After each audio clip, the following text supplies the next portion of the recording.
Hello മക്കളെ, അപ്പൊ നാളെയാണ് നമ്മുടെ എക്കണോമിക്സ് ക്രിസ്മസ് എക്സാം വരുന്നത് അല്ലേ. അപ്പൊ എല്ലാവരും നല്ല അടിപൊളിയായിട്ട് പ്രിപ്പയർ ചെയ്തുകൊണ്ടിരിക്കുകയായിരിക്കും. അപ്പൊ ആ പ്രിപ്പറേഷൻ ഒന്നുകൂടെ ഈസി ആക്കാൻ വേണ്ടിയിട്ടാണ് മിസ് ഇന്ന് വന്നിട്ടുള്ളത്. അതായത് നാളത്തെ നിങ്ങളുടെ ക്രിസ്മസ് എക്സാമിന് നിങ്ങൾ ക്വസ്റ്റ്യൻ പേപ്പറിൽ കാണാൻ പോകുന്ന ഷോർട്ട് എസ്സേ ക്വസ്റ്റ്യൻസ് ഏതൊക്കെയാണെന്ന് നമുക്ക് ഇന്നേ ഒന്ന് നോക്കിയാലോ. അങ്ങനെയാണെങ്കിൽ ആ ചോദ്യങ്ങൾ നമുക്ക് ഒന്നുകൂടെ വ്യക്തമായിട്ട് പഠിച്ചു വെക്കാം അല്ലേ. അപ്പൊ നിങ്ങളുടെ പ്രിപ്പറേഷന്റെ സമയത്ത് മിസ് ഈ പറയാൻ പോകുന്ന ക്വസ്റ്റ്യൻസ് ഒക്കെ നിങ്ങൾ കൃത്യമായിട്ട് അതിന്റെ ആൻസേഴ്സ് ഒക്കെ നോക്കിയിട്ട് പഠിച്ചു വെച്ചേക്കുക.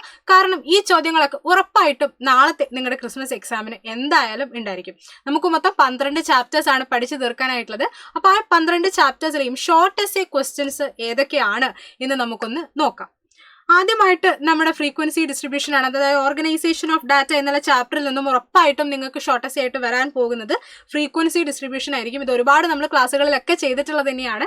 അപ്പോൾ ഇവിടെ നിങ്ങൾ എന്ത് ചെയ്യണം, ഇവിടെ എക്സ്ക്ലൂസീവ് മെത്തേഡിൽ തന്നെയാണ് ചെയ്യേണ്ടത്. അപ്പോൾ എങ്ങനെയാണ് ക്ലാസ്സുകൾ വേണ്ടത് എന്നൊക്കെ നോക്കിയതിന് ശേഷം ഓരോരോ ഐറ്റം ആയിട്ട് നിങ്ങൾ ടാലി മാർക്ക് ഉപയോഗിച്ചിട്ട് ഈ രീതിയിൽ ഓരോ ക്ലാസ്സുകളിലായിട്ട് നിങ്ങൾ പ്ലേസ് ചെയ്ത് കൊടുക്കുക. ഫ്രീക്വൻസി കൗണ്ട് ചെയ്ത് എഴുതിയിട്ട് അത് ടോട്ടൽ ചെയ്ത് നോക്കുക. എപ്പോഴും ശ്രദ്ധിക്കേണ്ട ഒരു കാര്യം, ഫ്രീക്വൻസി ടോട്ടൽ ചെയ്യുന്ന സമയത്ത് ഇവിടെ എത്ര നമ്പർ ഓഫ് ഐറ്റംസ് ഉണ്ടോ അത് തന്നെ ആയിരിക്കണം നിങ്ങൾക്ക് ടോട്ടൽ ഫ്രീക്വൻസി ആയിട്ടും കിട്ടേണ്ടത്. ഓക്കെ, അപ്പൊ ഇങ്ങനെ ഒരു ചോദ്യം എന്തായാലും നിങ്ങൾ എക്സ്പെക്ട് ചെയ്യണം. പിന്നെ അടുത്തത് നമ്മുടെ കളക്ഷൻ ഓഫ് ഡാറ്റ എന്നുള്ള ചാപ്റ്ററിൽ നിന്നും qualities of A good questionnaire സ്ഥിരമായിട്ട് ഷോർട്ട് എസ്സേ ആയിട്ട് ചോദിക്കാറുള്ള ചോദ്യമാണ്. അപ്പൊ ഇത്രയും പോയിന്റ്സ് ആണ് നിങ്ങൾ പഠിച്ചു വെക്കേണ്ടത്. മിനിമം ഒരു 5 പോയിന്റ് എങ്കിലും നിർബന്ധമായിട്ടും ഈ ഒരു ഭാഗത്ത് നിങ്ങൾ പഠിച്ചു വെക്കുക. കാരണം 5 മാർക്കിന് ഷോർട്ട് എസ്സേ ആയിട്ടാണ് നമുക്ക് ഈ ഒരു ചോദ്യം വരാറുള്ളത്. പിന്നെ അടുത്തതായിട്ട് നമുക്ക് 5 മാർക്കിന് 2023 ചോദിച്ചിട്ടുണ്ട്, methods of collecting primary data. നമുക്കറിയാം 3 മെത്തേഡ്സ് ആണുള്ളത്. ഈ 3 മെത്തേഡ്സും പേഴ്സണൽ ഇന്റർവ്യൂ എന്ന് പറഞ്ഞാൽ ഫേസ് ടു ഫേസ് ഇന്ററാക്ഷൻ ആണ്. മെയിലിംഗ് ക്വസ്റ്റ്യനർ എന്ന് പറഞ്ഞാൽ ക്വസ്റ്റ്യനർ നമ്മൾ മെയിൽ അയച്ചു കൊടുക്കുകയാണ്.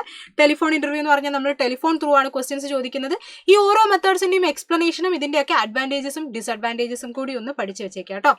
പിന്നെ അടുത്തതായിട്ട് നമുക്ക് പൈ ചാർട്ട് വരയ്ക്കാനായിട്ടൊരു ക്വസ്റ്റ്യൻ സ്ഥിരമായിട്ട് നമ്മുടെ ക്വസ്റ്റ്യൻ പേപ്പറിൽ ഉണ്ടാകാറുള്ളതാണ്. അപ്പോൾ പൈ ചാർട്ട് വരയ്ക്കാൻ നിർബന്ധമായിട്ടും പഠിച്ചു വെച്ചേക്കുക. പ്രൊട്രാക്ടർ ഒക്കെ എക്സാമിന് പോകുന്ന സമയത്ത് കൊണ്ടുപോവുക. ഈ രീതിയിൽ നമുക്ക് ഡാറ്റ നമ്പേഴ്സ് തരുകയാണെന്നുണ്ടെങ്കിൽ ആദ്യം നിങ്ങൾ അതിനെ പെർസെൻറ്റേജ് ആയിട്ട് കൺവേർട്ട് ചെയ്യണം. അതിനാദ്യം ഇതിന്റെ ടോട്ടൽ കണ്ടുപിടിച്ചിട്ട് ഓരോ ഐറ്റത്തിനെയും ടോട്ടൽ കൊണ്ട് ഡിവൈഡ് ചെയ്തിട്ട് 100 കൊണ്ട് മൾട്ടിപ്ലൈ ചെയ്ത് കഴിഞ്ഞാൽ അത് പെർസെൻറ്റേജിലേക്ക് മാറും. പിന്നെ പെർസെൻറ്റേജിനെയാണ് ഡിഗ്രിയിലേക്ക് കൺവേർട്ട് ചെയ്യേണ്ടത്. കാരണം നമ്മൾ സർക്കിളാണ് വരയ്ക്കുന്നത്. സർക്കിളിന്റെ ഹോൾ പോർഷൻ എന്ന് പറയുന്നത് 360 ആണ്. സോ കിട്ടിയ പെർസെൻറ്റേജിനെ 3.6 കൊണ്ട് മൾട്ടിപ്ലൈ ചെയ്ത് കഴിയുമ്പോഴേക്കും ഇത് ആംഗിൾ ആയിട്ട് മാറിയിട്ടുണ്ടാകും. പിന്നെ ഒരു സർക്കിൾ വരച്ച് അതിന്റെ സെന്റർ എടുത്തിട്ട് ആദ്യം ഒരു വര വരച്ച് വെക്കുക. പിന്നെ ആ ഓരോ പോർഷനായിട്ട് നിങ്ങൾ ആദ്യം 180 മാർക്ക് ചെയ്തിട്ട് അത് വരയ്ക്കുക. അങ്ങനെ ഓരോ പോർഷനായിട്ട് ഓരോ ആംഗിൾ ആയിട്ട് ഡിവൈഡ് ചെയ്ത് കൊടുക്കുക. ഈ രീതിയിൽ മാർക്ക് ചെയ്തിട്ട് വെക്കാം. അപ്പോൾ പൈ ഡയഗ്രാം വരയ്ക്കുന്നതിന് എന്തായാലും ഒരു 5 മാർക്കിന്റെ ക്വസ്റ്റ്യൻ ഉണ്ടാകും. അപ്പോൾ അതൊന്ന് പഠിച്ചു വെച്ചേക്കാം. പിന്നെ അടുത്തതായിട്ട് നമ്മുടെ Indian economy on the eve of independence എന്നുള്ള ചാപ്റ്ററിൽ നിന്നും റീസൺസ് ഫോർ സ്റ്റാഗ്നേഷൻ സ്ഥിരമായിട്ട് ചോദിക്കുന്ന ഒരു ചോദ്യമാണ്. ആകെ നമുക്കിത് ഇത്ര പോയിന്റ്സേ ഉള്ളൂ, 6 പോയിന്റ്സ്. അത് വ്യക്തമായിട്ട് ഈ കാര്യങ്ങൾ തന്നെയാണ് നിങ്ങൾ പഠിക്കേണ്ടത്. ഇതൊന്ന് പഠിച്ചു വെച്ചേക്കാം കേട്ടോ. പിന്നെ അടുത്തതായിട്ട് നമ്മുടെ ഗോൾസ് ഓഫ് 5 ഇയർ പ്ലാൻസ് ഒരു ഷോർട്ട് എസ്സേ ക്വസ്റ്റ്യൻ ആണ്. അത് നമുക്കറിയാം 4 ഗോൾസ് ഉണ്ട്: growth, modernisation, self Reliance, equity. ഈ 4 ഗോൾസിന്റെയും എക്സ്പ്ലനേഷൻ നിർബന്ധമായിട്ട് പഠിച്ചു വെക്കുക.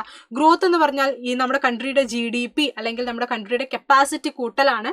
പിന്നെ മോഡേണൈസേഷൻ എന്ന് പറയുമ്പോൾ പുതിയ പുതിയ ടെക്നോളജി അഡോപ്റ്റ് ചെയ്യുക. അതിന്റെ കൂടെ തന്നെ സോഷ്യൽ ഔട്ട്ലുക്ക് ചേഞ്ച് ചെയ്ത് വിമൻ എംപവർമെന്റ് കൊണ്ടുവരിക. പിന്നെ സെൽഫ് റിലയൻസ് എന്ന് പറഞ്ഞാൽ നമ്മുടെ കൺട്രി സെൽഫ് ഇൻഡിപെൻഡന്റ് ആകുക എന്നുള്ളതാണ്. മറ്റൊരു രാജ്യത്തിനെ ഡിപ്പെൻഡ് ചെയ്യാതെ എല്ലാ കാര്യങ്ങളും ഇവിടെ തന്നെ പ്രൊഡ്യൂസ് ചെയ്യുക. ഇക്വിറ്റി എന്ന് പറഞ്ഞാൽ ഈക്വൽ ഡിസ്ട്രിബ്യൂഷൻ ഓഫ് വെൽത്ത് ആണ്. അപ്പോൾ ഈ കാര്യങ്ങളൊക്കെ എക്സ്പ്ലനേഷൻ നിർബന്ധമായിട്ടും നിങ്ങൾ പഠിച്ചു വെക്കുക.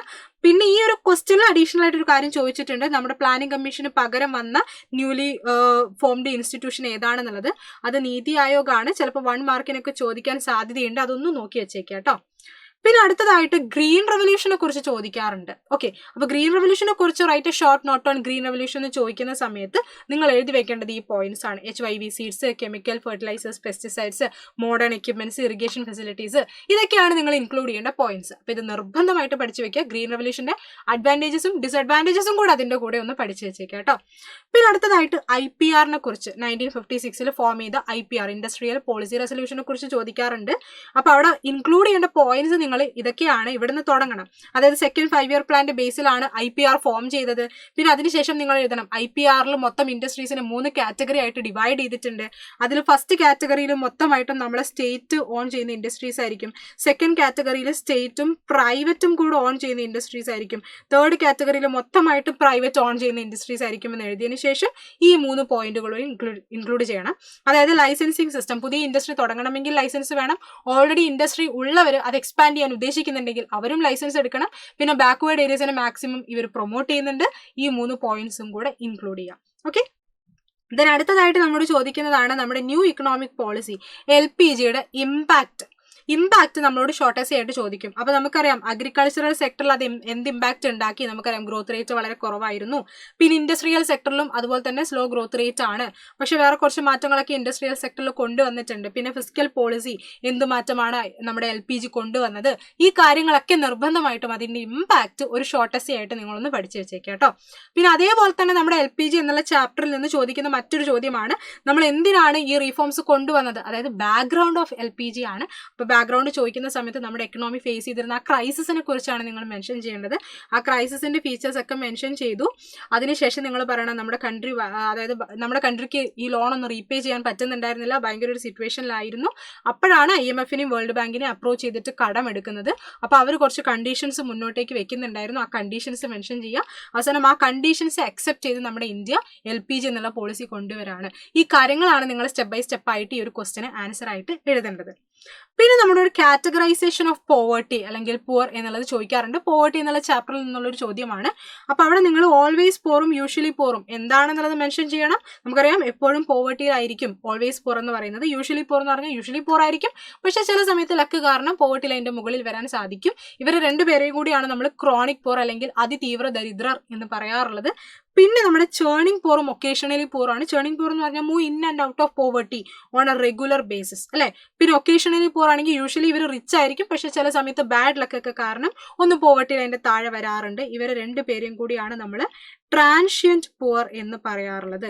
അതൊന്ന് നോക്കി വെച്ചേക്കണം. പിന്നെ നെവർ പോർ, ഒരിക്കലും പോലും പോവർട്ടി ഫേസ് ചെയ്തിട്ടില്ലാത്ത ആളുകൾ. ഇത് ഡയഗ്രത്തോടു കൂടി തന്നെ എക്സ്പ്ലെയിൻ ചെയ്യാനാണ് ചോദിക്കാറുള്ളത്. അപ്പോൾ എക്സ്പ്ലനേഷനും ഡയഗ്രവും നിർബന്ധമായിട്ടും ഒന്ന് പഠിച്ചു വെച്ചേക്കാം കേട്ടോ. പിന്നെ അടുത്തതായിട്ട് നമുക്ക് റൂറൽ ഡെവലപ്മെന്റ് എന്നുള്ള ചാപ്റ്ററിൽ നിന്നും സ്ഥിരമായിട്ട് ചോദിക്കുന്ന ചോദ്യമാണ് അഗ്രികൾച്ചർ റിലേറ്റഡ് ആക്ടിവിറ്റീസ്. അതായത് ആനിമൽ ഹസ്ബൻഡറി, ഫിഷറീസ്, ഹോർട്ടിക്കൾച്ചർ.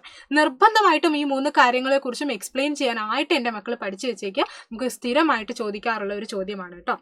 പിന്നെ അടുത്തതായിട്ട് സോഴ്സസ് ഓഫ് ഹ്യൂമൻ ക്യാപിറ്റൽ ആണ്. നമ്മുടെ human capital formation in India എന്നുള്ള ചാപ്റ്ററിൽ നിന്നും ആകെ വെയിറ്റേജ് കുറവുള്ളൊരു ചാപ്റ്ററാണ്. ആ ചാപ്റ്ററിൽ നിന്ന് ആകെ ചോദിക്കുന്ന ചോദ്യവും ഇത് തന്നെയാണ് 5 മാർക്കിന്. അപ്പോൾ education, health, on the job training, migration, information, ഈ 5 ലിസ്റ്റ് ചെയ്യാൻ മാത്രം പഠിച്ചാൽ പോരാ, ഇതിന്റെ ഒരൊറ്റ സെന്റൻസിലുള്ള എക്സ്പ്ലനേഷൻ കൂടി ഒന്ന് പഠിച്ചു വെച്ചേക്കാം കേട്ടോ.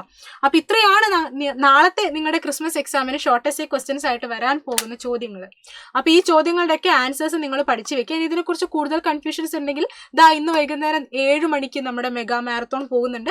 അപ്പോൾ ആ മാരത്തോണിൽ ഈ പറഞ്ഞ ക്വസ്റ്റ്യൻസിന്റെ ഒക്കെ ആൻസേഴ്സും കാര്യങ്ങളും ഒക്കെ ഡീറ്റെയിൽ ആയിട്ട് തന്നെ എക്സ്പ്ലെയിൻ ചെയ്തിട്ട് നമ്മൾ പോകുന്നുണ്ട്.